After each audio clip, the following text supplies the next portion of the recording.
auteur du livre très célèbre Enquête et analyse des données. Il survivait en 1990. Co-auteur de la gamme de logiciels Sphinx. Voilà, je m'arrête là parce que c'est trop chargé. Hein. Si vous permettez, je vous laisse la parole parce que développer cette biographie, c'est quand même. C'est à votre honneur de recevoir. Merci beaucoup. Merci, chers collègues. Bonjour à tout le monde. Je suis très heureux d'avoir la possibilité de vous rencontrer ici à Alger. Alger que je connais. Je suis venu à plusieurs reprises, mais pas aussi souvent que je pourrais le souhaiter. Alger qui est une belle ville, une ville qui se développe tant. Et je suis heureux de me retrouver dans une école qui porte le nom du lieu où j'ai fait mes études il y a bien longtemps. Alors, vous m'avez présenté comme professeur que je suis. Vous avez parlé beaucoup du logiciel Sphinx. Mon but n'est pas ici de vous vendre le logiciel. Et par ailleurs, je suis capable d'agir en représentant le commerce, en vendeur. C'est pas ce que je vais faire. Je vais agir en professeur. Vous me direz peut-être que c'est encore plus rusé que d'agir comme professeur. Donc, et je vais vous parler, donc on a à peu près une heure pour laisser la place à la discussion. Je vais vous parler de mon expérience, puisque malheureusement j'en ai. Je préférais être comme vous, en avoir moins. Mais je vais aussi vous parler du futur, parce que j'ai gardé un peu de jeunesse. Et pour moi, le seul intérêt de l'expérience, c'est de pouvoir se projeter dans l'avenir. Et je vais essayer de vous faire sentir un certain nombre de devenirs caractéristiques relatifs d'une part au marketing et d'autre part aux méthodes de recherche. Et c'est devenir ce qui est devant nous tient beaucoup au bouleversement introduit par les nouvelles technologies. J'ai été étudiant alors que Internet n'existait pas, mais les ordinateurs portables non plus, les téléphones portables non plus.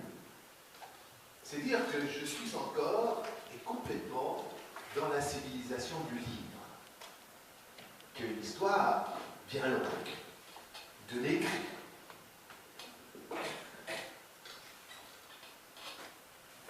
Et c'est cette tradition qui reste encore extrêmement présente dans l'université, où notre mission est de transmettre des connaissances, aussi de produire par la recherche. Et les connaissances que nous transmettons sont des connaissances qui ont été établies il y a 30, 40 ans, alors que les conditions techniques de production de la connaissance étaient radicalement différentes. Vous êtes dans un autre univers. Vous avez un autre rapport que celui qu'on a eu. Quand il fallait trouver de la bibliographie, il fallait aller dans une bibliothèque. Il fallait se déplacer. Il fallait obtenir une autorisation. Il fallait pouvoir se produire pour distribuer. Il faut trouver des quantités et des prix.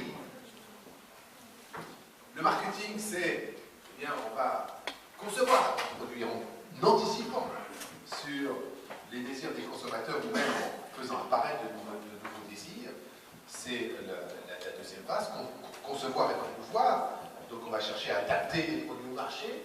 On fait les produits en fonction des marchés auxquels on les destine. Et puis, dernier point, lorsqu'on commence à avoir saturé les marchés, lorsque tout le monde a une automobile, lorsque tout le monde a un réfrigérateur. Ça, c'est un problème de pays à l'économie très développée.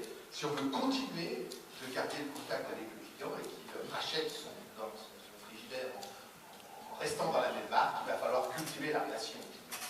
Donc on passe au premier niveau, on ne se préoccupe pas du marché, on se préoccupe que du produit. Deuxième niveau, on essaie d'identifier les besoins du segment du marché. Et troisième niveau, eh bien, on va regarder, faire du micro-marketing au niveau du consommateur. C'est ce qu'on appelle la relation client. Et ça, c'est une nécessité dès lors qu'on veut fidéliser, et les nouvelles technologies nous permettent de le faire. Dans un contexte concurrentiel exacerbé, la maîtrise de la relation avec le client devient essentielle, ce qui n'était pas le cas, d'où la nécessité des moyens de communication, ce qui n'était pas le cas dans les périodes ou dans les contextes économiques où il y a encore beaucoup de frigo à vendre, beaucoup de communication. Donc ça correspond aussi à des différences de maturation du marché. Deuxièmement, ce transparent-là montre le fait que les équilibres se transforment, l'information devient de plus en plus importante, l'information des symboles. Alors que TD5 s'en sert comme moyen pour convaincre les interlocuteurs professionnels de s'engager dans des méthodes quali-quanti. Sachant que, plutôt que de dire acheter le logiciel, il est meilleur que tous les autres, on s'engage dans le truc, avec nous, vous allez faire du quali-quanti. On cherche à convaincre les gens de faire du quali-quanti, et ensuite on va regarder structurel et partir dans les. Alors, les exemples dont je vais vous parler sont les suivants. Usage de la vidéo comme stimulant, c'est dans une enquête qu'on a fait avec HEC Genève. Dans un groupe de formation continue, c'est des professionnels qui sont là-dedans, et tous les ans, on fait une enquête avec eux, et là, on avait fait une enquête sur la question, peut-on faire confiance au web?